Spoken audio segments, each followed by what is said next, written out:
Përmbledhja e ngjarjeve kryesore të ditës në Radio 7. Autoritetet në Gostivar shpallin epidemi teksa vijon të mbetit i lartë numri qytetarëve me probleme gastrointestinale. Çdo ditë vijon të raportohet për rreth 250 deri në 300 raste të reja. Pacientët paraqesin simptoma si diare të vjella dhe dehidratim, ndërsa në disa raste dhe temperaturë. Ministri i Shëndetësisë i Maqedonisë së Veriut, Sasho Klekovski, tha se është ende herët për të nxjerrë përfundime dhe se pritet rezultatet të analizave laboratorike. Qeveria njofton se ka siguruar 50.000 litra ujë të amballazhuar në ditë për banorët, ndërsa mbetet në fuqi ndalesa për përdorimin e ujit nga ujësielësi i qytetit për pije dhe përgatitje ushqimi. Arrestohet drejtoresha e ndërmarrjes publike komunales në Gostivar Artana Hasani. Bashkë me të, sipas informacioneve, janë arrestuar 2 bashkëpunëtor, drejtori teknik Leon Nuredini dhe përgjegjësi i ujësielësit Valedin Dervishi. Shkak janë bërë hetimet për ndotjen e ujit të pijshëm. Rezultatet e analizave të ujit në Gostivar të kryera nga Instituti i Shëndetit Publik do t'i dërgohen prokurorisë publike, njoftoi drejtoresa e ISHP-s Maria Andonovska në një konferencë për mediat. Ndërsa kryeministri i Maqedonisë së Veriut Istra Meskovski kërkon që kreu i Gostivarit dhe gjithë zinxhiri përgjegjës të mbajnë përgjegjësi morale për helmimin e qytetarëve. Kryetari i komunës së Gostivarit Valvon Limani ka bërë të ditur se pas takimit me drejtoreshën e personat përgjegjës në ndërmarrjen publike është vendosur që ata që kanë rol në menaxhimin e ndërmarrjes për momentin të mos i kryejnë detyrat e tyre. Ai theksoi se gjatë ditës pritet të publikojnë rezultatet përfundimtare të analizave, ndërsa apeloi që të mos nxirren përfundime të parakohshme dhe të mos fajsohet askush pa u vërtetuar përgjegjësia. Është biseduar me drejtoreshën dhe me gjithë ata që kanë rol në ndërmarrjen publike. Për momentin nuk do të kryejnë detyrat e tyre, deklaroi Valvon Limani. Me daljen e rezultateve, me njëherë do të fillon edhe intervenimi i pastrimit dhe dezinfektimit të gjithë rrjetit të ujësielësit të qytetit tonë. Do të merren mostra të rregullta dhe të shpeshta, me të vetmin qëllim që në bashkëpunim me të gjithë institucionet relevante sa më shpejt t'ju sigurojmë ujë për përdorim për shfrytëzim të përditshëm qytetarëve tanë. Bashkimi Demokratik për Integrim akuzon drejtimin e qytetit të Shkupit për shkelje të rregullores duke cënuar legjitimitetin e procesit ligjvënës. Nga BDI thonë se qyteti i Shkupit ka shkelur 2 herë brenda një dite detyrimi ligjor për përdorimin e gjuhës shqipe. Sipas BDI-s, Shkupi është qytet dygjuhësh dhe institucionet e tij kanë detyrim të qartë ligjor që shqipja të përdoret në komunikimin zyrtar. Radio 7, zëri pozitiv i qytetit. Ministri i Infrastrukturës dhe Energjisë i Shqipërisë Enea Karakaçi gjatë inspektimeve në portin e Durrësit konfirmoi se edhe për këtë vit pritet i njëjti fluks pasagjerësh sikurse një vit më parë. Në vitin 2025 në port Durrësit janë përpunuar rreth 800.000 pasagjerë. Ne mendojmë që do kemi të njëjtën numër edhe këtë vit. Është e rëndësishme gjithë zbatimi me përpikëri, gjithë planet e masave që autoriteti portuali Durrësit, por edhe drejtoria përgjithshme detare e kanë marrë, pasi detyra jonë Liburn është të bëjmë sa më të thjeshtë hyrjen në Shqipëri të turistave, të shqiptarëve që duan të vizitojnë familjarët e tyre dhe që vinë nga larg. Gjatë vizitës ai shoqëroi dhe nga drejtori i portit të Durrësit Liburn Aliu. Ai garantoi marrjen e masave në përballim në situatës. I bie dyfishim edhe i personelit të cilët merren, i kemi rreth 30 pika, të cilët në cilat procesohen të gjithë udhëtarët dhe automjetet, nga cilat 10 janë tek udhëtarët këtu, ndërsa 20 janë tek automjetet jashtë. Po ashtu janë marrë masat gjitha tjerë për punën e mirëmbajtjes të terminalit nga brenda dhe deri tani nga kjo mënyrë organizimit po përsohet gjithçka në mënyrë shumë të shpejtë dhe të rregullt. Karakaçi dhe Aliu theksuan se zbatimi i planit të masave mbetet kyç për të garantuar një proces sa më të shpejtë dhe të rregullt për të gjithë pasagerët që hyjnë në vend përmes portit të Durrësit. Pas paraqitjes të ambientet e prokurorisë së posaçme kundër korrupsionit dhe krimit të organizuar SPAK në zbatim të masës së sigurisë detyrim paraqitje në lidhje me dosjen Partizani, kryetari i Partisë Demokratike Sali Berisha deklaroi se në dokumentin që la në SPAK kishte shkruar mesazhin drejtësia vonon por nuk haron. Ai akuzoi ish drejtuesin e SPAK Altin Dumane si avokat të narkoshtetit. Berisha vijoi akuzat ndaj institucioneve të drejtësisë duke pretenduar se prej të paktën një vit i mbahen sekret emrat e disa zyrtarëve të lartë që sipas tij kanë udhëtuar me biznesmen me një charter të veçantë nga Tirana në Aruba. Arka dhe thas dhe arka plot dhe për plot narko-euro. Me një fjalë, institucioni ishte tërësisht i pushtuar nga paratë e drogës. Prandaj dhe prej të paktën një viti mbahen sekret emrat e 2 apo 3 zyrtarëve të nivelit më të lartë, që udhëtuan bashkë me biznismen me një charter të veçantë nga Tirana në Aruba.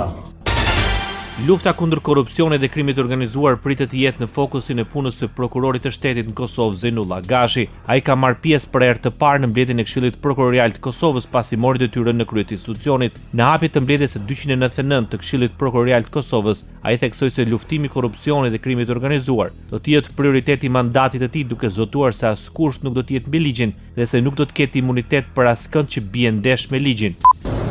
Mënyra jone komunikimit do të jetë puna profesionale dhe performanca, sepse pikërisht mbi bazën e tyre do të gjykohemi dhe vetëm përmes rezultateve konkrete do të forcojmë autoritetin e institucionit tonë dhe besimin e qytetarëve ndaj nesh.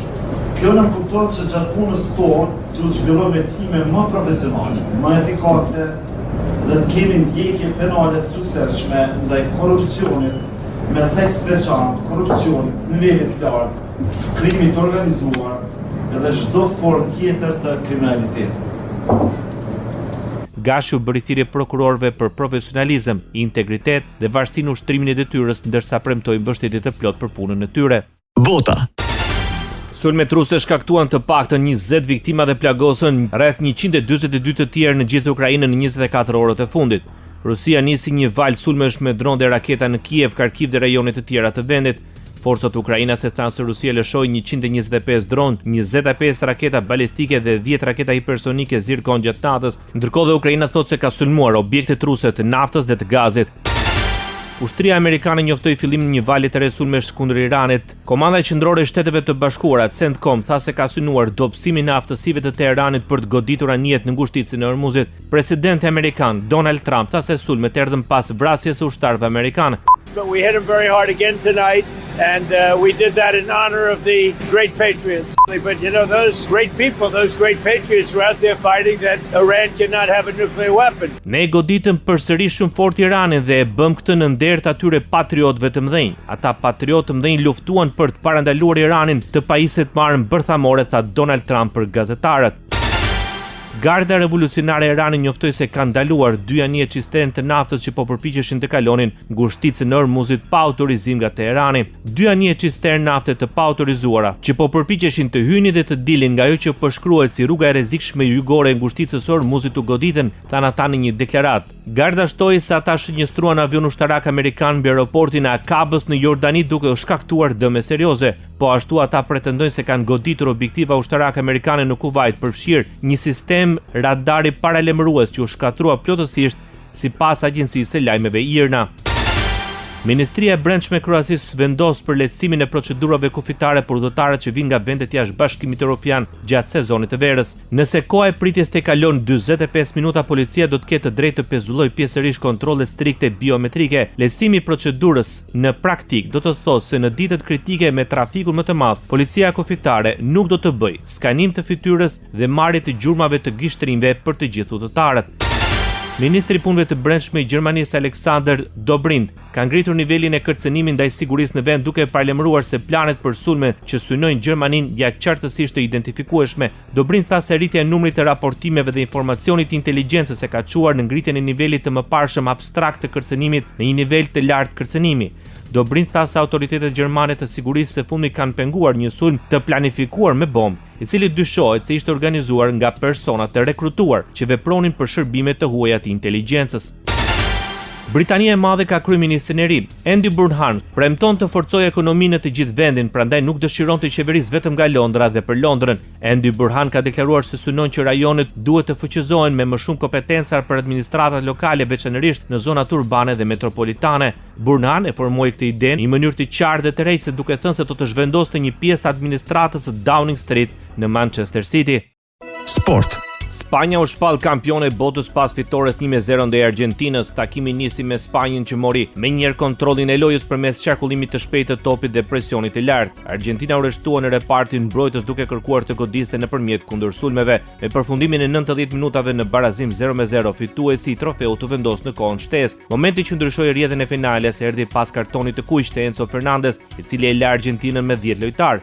Duke shfrytzuar dhe përsi numerike, Spanja intensifikoi sulmet dhe në minutën 106 Ferran Torres realizoi golin e vetëm të takimit. Pedro Porro, Williams, and thundering for Spain by Ferran Torres! Argentina reagoi në minutat e mbetura, por nuk arriti të gjente rrugën e rjetës. Në përfundim të takimit u vijua me ceremoninë e ndarjes së çmimeve. Lojtarët e Argentinës morën medaljet e argjenda ndërsa futbollistët e Spanjës ngritën trofeun e Kupës së Botës. Spanja rikthehet si kampioni i Kupës së Botës për herë të dytë në histori pas 16 vitesh. Trofeu këtij edicioni për ekipin e kampionëve të rinj të botës u dha nga presidenti i Shteteve të Bashkuara të Amerikës Donald Trump dhe kreu i FIFA-s Infantino.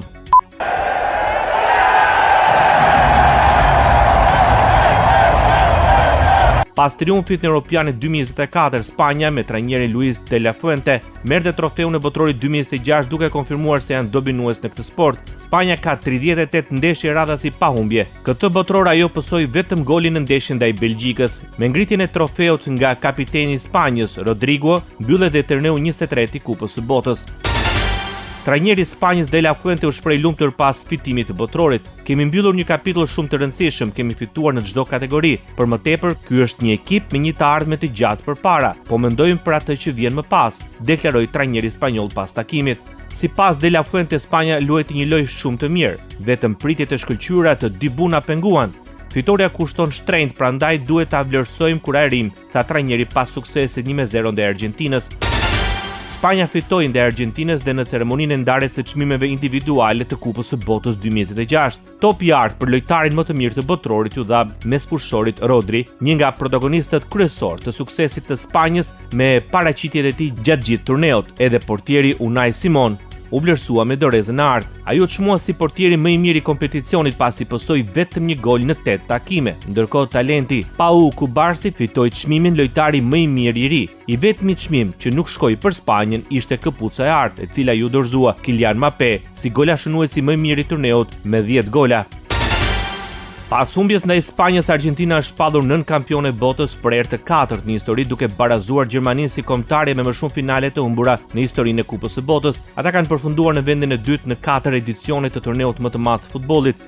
Në 1930 regjistrohen humbje në finalen e parë të historisë botërore ndaj Uruguayt. Në vitin 1990 dhe vitin 2014 janë humbjet ndaj Gjermanisë dhe në 2026 janë humbja ndaj Spanjës pas golit të Ferran Torres në minutën 106. Argentina ka fituar deri më sot 3 trofe të Kupës së Botës në vitet 1978, 1986 dhe 2022.